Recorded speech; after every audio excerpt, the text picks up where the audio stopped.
This interview is with Jacob Crystal, student researcher for Herland Sister Resources Oral History Grant. This interview is being conducted on January 28, 2017 at Herland Sister Resources. My name is Jacob Crystal and I'm conducting this interview for the University of Central Oklahoma's Herland Sister Resources Oral History Project. So before we start, can you tell us a little bit about yourself and how you got involved with Herland? Sure. I'm Pat Reaves. I really kind of first got sort of a little peripherally involved with Herland when before Herland was incorporated. So Mark Cleveland and some other folks were doing some organizational work, and I actually lived in Ada. I was a student at East Central University and came to coffee houses that were held at the Women's Resource Center in Norman. So got connected to some folks through that, and you know, we'd come to the city because the city's where you come. So we'd come to the city and met some of those folks and got involved, and then moved to the city. And after I moved to the city, began to be involved in the efforts to take what had been Herland Bookstore, which was, you know, a private business that Barbara Cleveland and some others had started to take over from an earlier feminist bookstore called La Salle de Femme.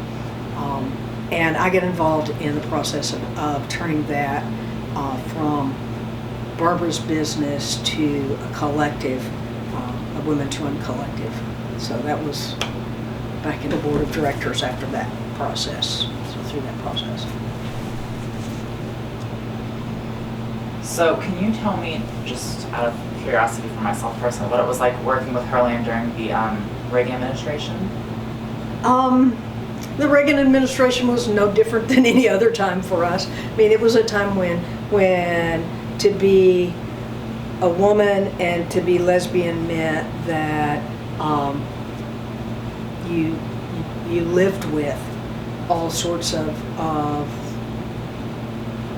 fear. I mean, I had been, when I was in Ada, right after I graduated with my master's degree in psychology, I worked with the Battered Women's Shelter in Ada. Reagan was president at the time. Worked with the Battered Women's Shelter in Ada. I worked on the ERA ratification campaign for Oklahoma in Ada. And shortly after the ERA ratification failed, I was a part of what really was a national event, and where lesbians were systematically purged from the battered women's movement. So there was so I got fired, and that was really part of the impetus for moving to Oklahoma City. So it was a time where there weren't many safe places for us. There were very few safe places for us.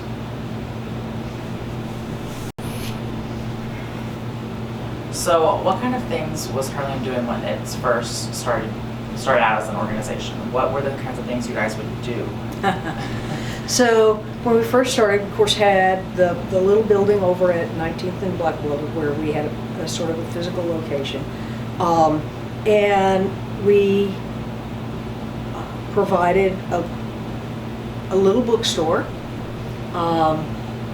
Not so much a library at that point, but a little bookstore and a drop-in center. So we had people there pretty much every Saturday and every Sunday. Somebody would be there, and folks would just drop in. We published a newsletter that we mailed every month to really, early on, probably not as big definitely not as big a mailing list as it became, but we mailed it, we carried it everywhere. We did sort of roving bookstores, so we'd pack up books and we'd take them places. We had people who would help us with enough money to buy books so that we could go to, say, the Battered Women's Association conference or to some event, so we could take books to sell because we didn't have any money. We didn't have any resources to really work with, but we had just this little space that was our space. And we did the books, and we also did one of the really important things we did was producing women's music concerts. So because those kinds of things, everything we did was about providing a safe space for lesbians and women in general. And that was not something you could find very many places. There were bars, but for there to be a space that identified itself as feminist and women-oriented, and there was fear around being really very specifically lesbian, even though most of us who were involved certainly identified that way, but there was fear around it. But to be a feminist women's organization was in itself a radical thing to do. Continue. Okay. I just feel like it's really important to get, because of the fact that a lot of us that identify as LGBT nowadays don't know how important the safe space is. So can you tell us a little bit about what kind of being the safe space had for you? Well, it really is. It's so different because, like, last weekend, just last weekend, I think, I was at the Women's March, and there are people all around me, and women holding hands. I go to the ball game at OU, and I see women walking down through the concourse holding hands. We thought we would be killed if we did things like that. I mean, really, that we lived with that kind of fear. There was no way we would have been publicly demonstrable.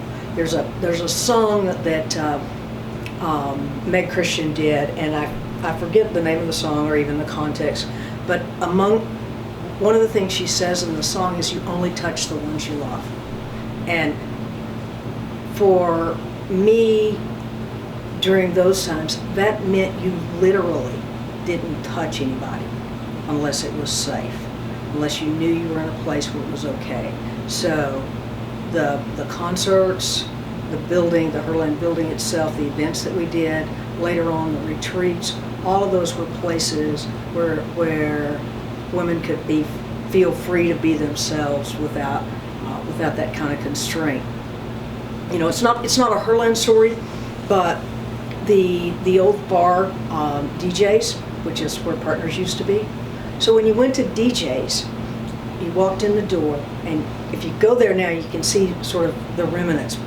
But when you walked in the door, there's a little window. DJ opens up the door, sticks a clipboard out. You give her your ID, and you sign in. So that was about keeping people out, so that once you went through that door, you were okay. It kept the cops out.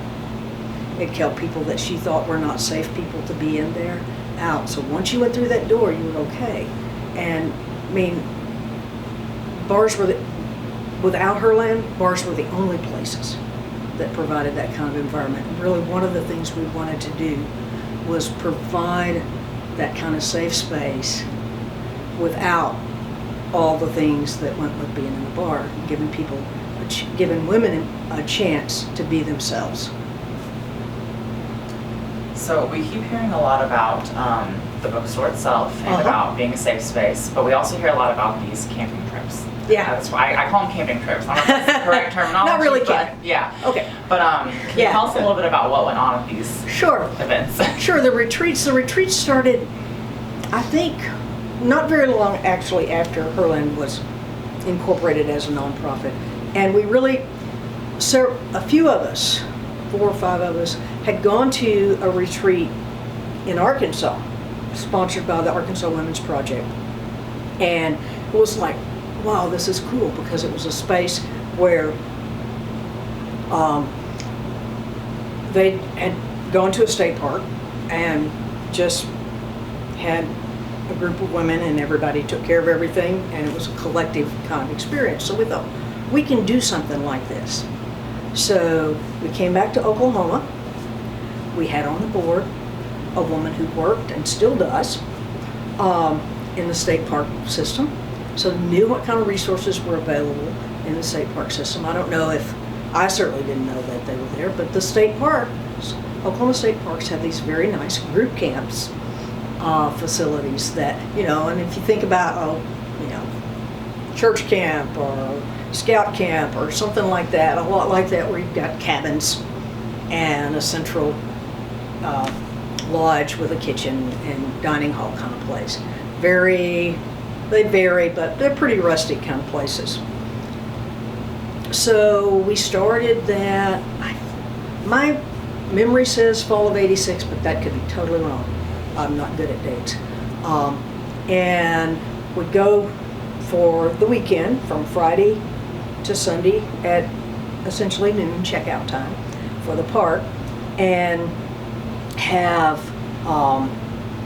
typically a musician, so a performer, musician, either local women's music, or we tried to bring in regional kind of folks as well.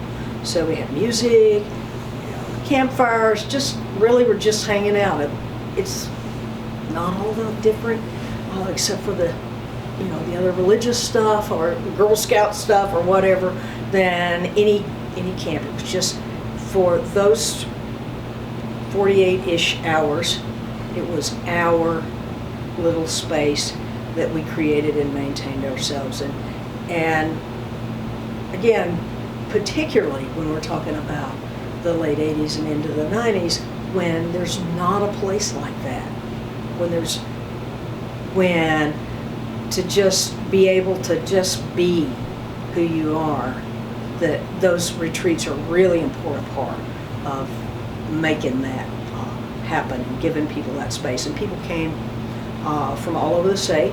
So we think about Herland, because it's physically in Oklahoma City, as being primarily an Oklahoma City organization, and it certainly is, but it was also, people come to retreats from Enid, from the southwestern part of the state, from all over the state, and those folks, we always, those of us who lived in Oklahoma City thought we were isolated and had it tough.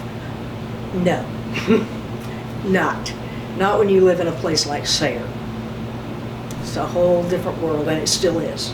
They still don't have the same kinds of things that we have here. So with all of these wonderful things that Herland has come on, well, when we started, and I'll go back to the bookstore notion, because when we started the bookstore, you couldn't buy those books, right? Nobody, if you didn't have a local place to go, you didn't have a full circle bookstore that would have things, you certainly didn't have anything like Amazon or all the other resources. So all of that is the legacy of not just Herland specifically, but other places like Herland. Because you could, it's not possible to trace all the lines of all the things that have happened because somebody came through here, figured out herself and was here, that we were welcoming and engaging, and we wanted those people to be here. But knowing how to actually be outreach and inclusive is a different thing than just saying, oh, if you show up, we're happy you're here. And that's I think where we were. Mm-hmm. one of my favorite things to talk about in these interviews is the Legal Defense Fund. Uh-huh. So if you were involved, can you tell us more about that? If not, can you just tell us an overview of what that was about? Oh, I was very involved in that. Yeah. In fact, I still think I have a few files at my house. Because, so, if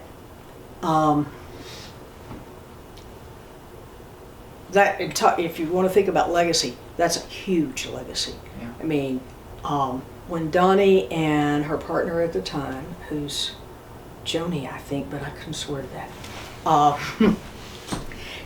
were looking at, Donnie had lost the custody of her kids, and she was working on they wanted to really resist that. Well, they didn't have the resources to do it.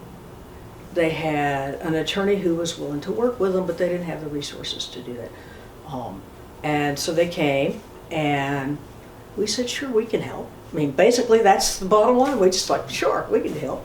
And so we raised, my recollection is somewhere around $20,000 to help with that, the expenses of that case, mostly expenses. I don't think we paid I don't think we paid lawyer fees. I don't think there were any lawyer fees, but I might be wrong. It's been a while.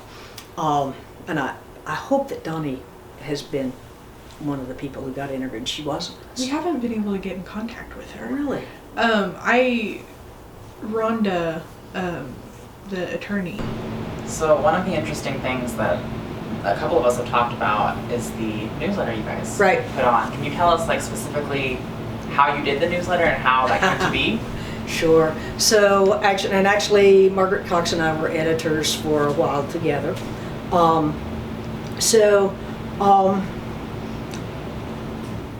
There was always a newsletter from before the time Herland was an incorporated organization. There was always a newsletter, and it was a way just to maintain touch with a lot of people. In the old days, we sent the newsletter out in these little brown paper bags. Have you seen those bags? I think there are relics around. So those little flat brown paper bags that we stuffed it in because, you know, it couldn't land in somebody's mailbox again. The safe space thing couldn't land in somebody's mailbox unwrapped. So it was a little plain brown wrapper, basically, that it went out in. And we'd have newsletter foldings where we'd fold them and stuff them and label them and do all of that. It was before, you know, fancy bulk mail sorting programs. You can if you can imagine that a space like this has little piles of envelopes around because we're sorting them by zip codes. We aren't, at least before zip codes, but we're sorting them by zip codes to do the bulk mailing. So, and the newsletter was always a way to give people information about the organization, but we always tried to connect people to more than that, to talk about issues and to be, you know, it wasn't just about raising money for Herland or getting people to come to a Herland event, but it was giving them information and connecting them to broader topics. It was always an attempt to be a feminist perspective and to give people a feminist perspective. That said, we had our challenges. When we started, for years, we never put anything but a person's first name in the newsletter, ever. Didn't matter who they were. We didn't put anything but anybody, locals first, anything but their first name. A lot of people, initials only. We never sent it out sort of naked without, you know, a cover on it. We didn't use the word lesbian. We used the little double women symbol sometimes, but we didn't use the word lesbian for years. So, you know, there's an evolution of that. So finally, you know, we got to the point where it's like, okay, with permission, you can use people's names. And you know, and we were more sort of open in the language we used, but it was always, again, that connection back to something more, so that people who weren't connected could be connected to a bigger, to other women who had similar kinds of experience. We mailed the newsletter probably at its in its heyday. We're probably mailing, ballpark guess, but at least 1,500 every month. Was for many years archived in a library in Holland. I don't know when they quit sending it there, but it went to the Netherlands to a library there for a long time. We sent to all over the country. We sent it all over the state of Oklahoma, so that there were a lot of people getting it. And then we carried it out. If we went to an event at the bar, we carried newsletters. Wherever we went, we carried newsletters. We signed people up for the list because that was a connection point into the organization. Tell us a little bit more about how the board at Herland worked, because I remember someone mentioned that they were like Sister 1, Sister Right. 2. How did that all work? So when we were incorporated, the initial, I know it's different now, but when we were incorporated for many years, the structure of the board was set up to be a collective. So we're a collective operating by consensus, and that was really important to who we were and who we, because it was our organization. It didn't belong to any one person. It didn't we had, certainly there were people who took leadership roles, but didn't belong to anybody. Nobody ran it. So the officers, we'll call them officers, those kind of roles, to try to avoid falling into the patterns that people have when if I say the chairperson or the president, everybody has an image of what that is, and we go there, right? The chairperson is responsible. They control the agenda. They do these things, whatever that is. Well, so we created these whole new titles. So Sister One was responsible for facilitating a meeting. So, and would do some initial agenda setting maybe for a meeting, facilitated a meeting. She had the check signing authority. Some of those things have to be designated. So she had some check signing authority and facilitated meetings. Sister Two was kind of vice president-ish, but which meant that her job was really to be a support person. Didn't have really as specific a responsibility, which kind of was good because the way the officers worked was it was a rotation. You signed up, you started as Sister 3, and you worked your way through. So Sister 3 had all the money jobs, so that was a big job because Sister 3 took care of treasurer duties, was responsible for paying the bills, for keeping the checkbook, for doing financial reports to the group at the monthly meetings. So you started as Sister 3, and you worked your way through there in a 6-month rotation, so nobody was in one place too long. It was long enough that hopefully people learned the job, but not so long that anybody got control, that it became, that person became identified with that function. And that was really an important part of the collectivism, making that happen. It was always difficult. That transition and consensus decision making, always difficult. It's interesting to me, just even. Yeah, we're at the end now. We've been hearing a lot of different answers on the role of women of color and transgender women in the organization. So can you offer us your interpretation or take on this subject? I'd say Herland I'll talk about transgender women first. Okay. Herland's evolved tremendously in that area. I recall when the first person that we knew was a transgender woman wanted to come to retreats. Retreats have been from the very beginning the only thing Herland did that was woman-only space, and that was at that when that happened, it was a very controversial thing. It's the same kind of controversy that if you look at the Women's Music Festival, the Michigan Women's Music Festival, that they had, and they really kept it going for quite a long time. Maybe it still is. But talk about the difference between a woman-born woman and a transgender woman. And so we struggled with it. I think we eventually came down into the space that even way back then where we tried not to be restrictive, but it was a struggle that I think was a common struggle. So that I think we've evolved as the culture has evolved. So I think that there's a much more accepting environment, and I couldn't tell you exactly when I think that happened, but it's definitely was not an easy thing to get to. It was definitely not an easy place to get to. Women of color is a difficult. Herland, you have really outstanding examples of women of color who've been involved at Herland. Both, Barbara as African American woman is really crucial. We wouldn't be here without Barbara. There's no question about that. And Native women, there have been some Native women who've been involved in Herland and active in Herland. But in terms of really being connected to those communities, I don't think Herland's ever been really strongly connected to those communities.